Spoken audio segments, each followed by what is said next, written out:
Chapter 1122 is finally here. I mean, I waited and waited and waited for a long time for TCB to release the chapter, but unfortunately they haven't, so I decided to read it anyways. So come on, let's get to the review immediately. After this chapter 1122, Now Egghead arc is officially the 5th longest arc in One Piece history with 65 chapters. And in number 4 spot is Skypia with 66. So if we had like an extra one chapter or two, Egghead arc could have been the 4th longest arc in One Piece history. And it's really crazy that this arc that we all expected to be a quick, fun, short arc with Vegapunk and all, it turned out to be one of the longest arcs in One Piece history. And let's get to the chapter. For the first time in 27 fucking long years, we got to see JOYBOY. For the first time ever, we got to see JOYBOY. This is a crazy sentence. I have never thought that I was gonna say it, like at least in 2024, alright? But we got to see a silhouette of JOYBOY. We got to see JOYBOY talking, and it was literally, his conversation with Emmet was literally one of my favorite parts in Egghead arc. It was literally, I mean, in my opinion, if we get to see the JOYBOY's flashback, I'm not gonna lie, JOYBOY and Emmet could be one of my favorite duos in One Piece, not gonna lie, okay? Now let's get to business and let's get to one of the craziest things ever, that Emmet used JOYBOY's haki and JOYBOY actually stored it inside of Emmet. Now this leads us to a lot of questions, and I've seen the discourse in Twitter and all, and I genuinely hate to get into these topics, okay? So talking about Emma, talking about Zoro's haki and Odin's haki and all, I really don't care about this sort of stuff. So let's get this out of our topic, okay? Now let's get real to business. The moment Emmet was trying to save Luffy was the moment he used the haki of JOYBOY that he's been storing for over 800 years. This means a lot. I mean, JOYBOY's haki single-handedly sent the whole Garossi back to Marijua. This is crazy. I mean, how did this guy even got defeated in the first place? I mean, he got Imusama kneeling down and screaming. He got Imusama panicking because of JOYBOY's haki. This is literally we are literally witnessing one of the craziest things we've ever seen in One Piece history. We got to see a small, no, I think it's like the strongest haki he has, but we got to see it. It's literally crazy. We've all been saying that Shanks is the haki man, the god haki, or the haki king, or whatever. And we've all been saying Roger, Whitebeard, all these guys. No, it turned out to be the king of haki is JOYBOY. That's it. So this is genuinely one of the craziest things ever, and this is why actually this chapter is actually nice. I can genuinely give it like 9 out of 10 or 10 out of 10. I genuinely loved it. We got to see reactions from like a lot of important characters that we actually wanted to see from them. We got to see from Crossguild and all, and we got to see what Blackbeard when he was talking to Katrina Devon and Van Ogre, and this is crazy because now when Karibu gets to talk to Blackbeard and tells him about everything, he knows it's a time where Blackbeard is gonna make his move, and it will be the time that Blackbeard is gonna officially start destroying everything. He will definitely start planning to go to Laugh Tale at this time. Now he has like 3 road poneglyphs. So after that, after Karibu telling him about I think the ancient weapons, now Blackbeard is gonna move to Wano probably to get Bluton. That's at least my opinion, okay? That's my prediction, let's say. So I feel like he's gonna move to Wano. Now it's gonna create a lot of chaos because it could be like turning to one of two, okay? Number one, that Blackbeard is gonna go there, he's gonna destroy everybody, he's gonna defeat Momo easily, he's gonna defeat Yamato, he's gonna defeat Kiyomon, and he's gonna try to take Bluton. Now will he be able to? I don't know, that's a whole nother thing.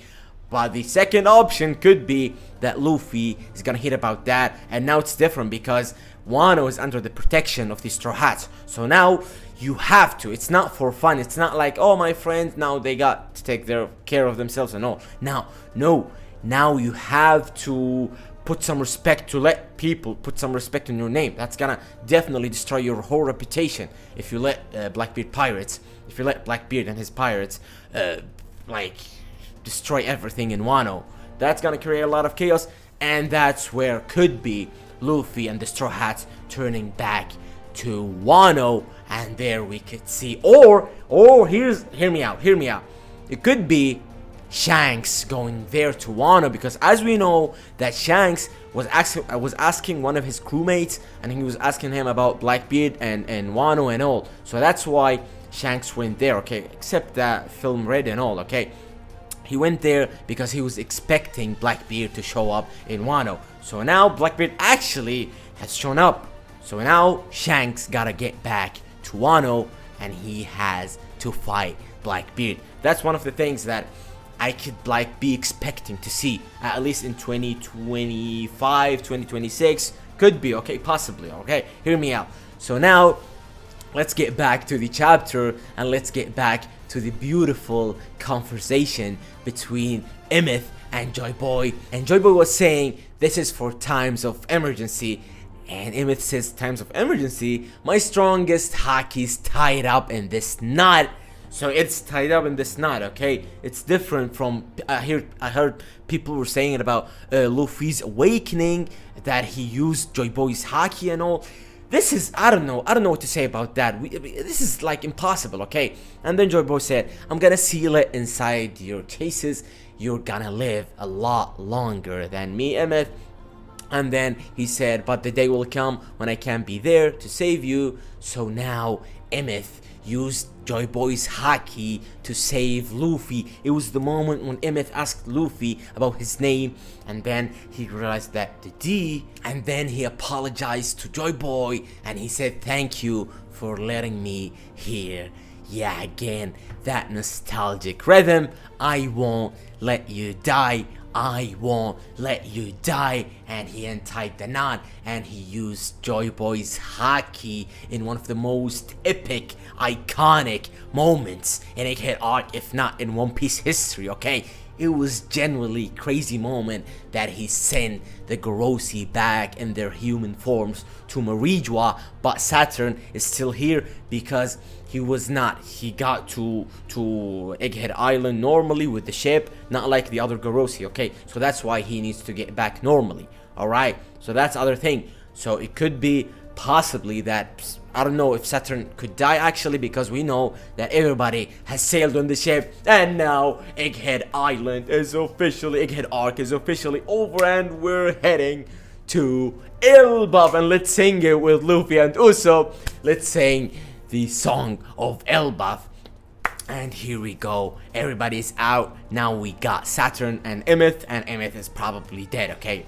Could be, I don't know, or he could be killing Saturn. That could be like the epic thing that the narrator was saying, the incident of Egghead Arc, of Egghead Island. It could be possibly, alright? So this chapter has given us everything we wanted to see from the conclusion of this arc actually, because we got to see the Gorosei finally heading back to Marijoa. We got to see Emmet using his powers, which is actually not, he's not that strong. He used JOYBOY's powers. We got to see JOYBOY and Emmet. We got to see JOYBOY for the first time ever. We got to see a small conversation between Emmet and Luffy, and him believing that Luffy is the JOYBOY. And we got to see the argument between Katrina Devon and Blackbeard about Karibo. We got to see Cross Guild and them talking about King of the Pirates being King of the Pirates, crew. And we got to see Kobe, which is actually wholesome. A lot of people underestimating Kobe. His character development is so amazing to me. I mean, I genuinely like his character. He's amazing, and I feel like he's that strong. He's not on Luffy's level, and he will not be. They've never been like rivals, okay? They will never be. But the thing is, it's genuinely nice storytelling from Oda Sensei. We got to see Kobe and Luffy from the very first time in One Piece, and now we got to see their character development and all. It's genuinely wholesome, okay? So I love to see Kobe and his character development, and we got to see everything we wanted to see, and we got to see the hat, the straw hat. And JOYBOY is not a giant. So the question is, whose hat is that? Whose hat is that we got to see with Imusama in Marijwa. It's a giant straw hat. I don't know. Let's say it could be Nika's. I don't know. I genuinely, please write down in the comments below, who do you think this hat belongs to? Because I'm genuinely losing my mind. I can't. We've all been saying that it's JOYBOY's, but now it's not. I don't know who's it, okay? Except that if JOYBOY is actually his normal form as a giant, and while he was talking to Emeth, he was using his, I don't know, smaller body or whatever, okay? And we got to see that his right hand and his right leg are not there, so he's using a pirate thing, okay? It's genuinely amazing that Oro-sensei, the first pirate ever, using the same stereotypes that we all know about the pirates and all. So it's generally amazing, and we got to see everything we wanted to see from this chapter. So I love this chapter. I love every details about this chapter. Of course, we got some of the stuff that actually not necessarily, but we got to see a lot of amazing stuff. We got to see JOYBOY finally. We got to see his conversation with Emeth and all. So I guess that's it, guys. Drop your thoughts down below. What do you think of this chapter, and what do you think of Egghead arc? What do you all think of Egghead arc? Do you guys put it in your top 3 arcs or not?